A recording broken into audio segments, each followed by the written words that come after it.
Salam dəyərli müəllimlər, axşamınız xeyirli olsun. Bugün 40 nömrəli sualın izahını bildirəcəm. Sualın şərtində qeyd edilir. Euler Venn diaqramına və xəritə sxemə əsasən uyğunluğu müəyyən edin.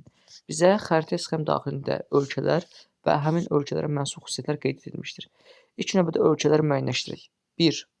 Ukrayna, 2. Norveç, 3. İspaniya, 4. Almaniya və 5 Finlandiya dövlətləri təsvir edilib. Bir də qeyd edilib C və D.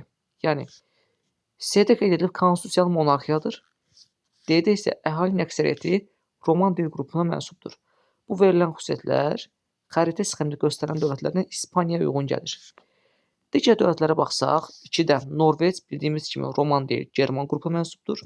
5-də Finlandiya Ural dil ailəsinə mənsubdur. Bu da yanlışdır. 1-də Ukrayna Slavyandır. 4-də Almaniya Germandır. Deməli, bu sadəcə İspaniyaya uyğun gəlir. 1 olacaq 3. Avtomatik cavabımız çıxır 2-yə 4 qeyd edilib. 2-yə baxaq. 2-də qeyd edilib ada Fransa və Niderlandla quru sərhədinə malikdir. Gördüyümüz kimi yoldaşlar Almaniyanın, baxın bu cənub hissəsi Fransadır, bu isə Niderlanddır. Deməli, Almaniyanın hər ikisindən sərhədi var və zəngin kömür yataqlarına malikdir. Bəli, Almaniya ərazisində zəngin qonur kömür ehtiyatları mövcuddur. Oxşar cəhət isə B-dir.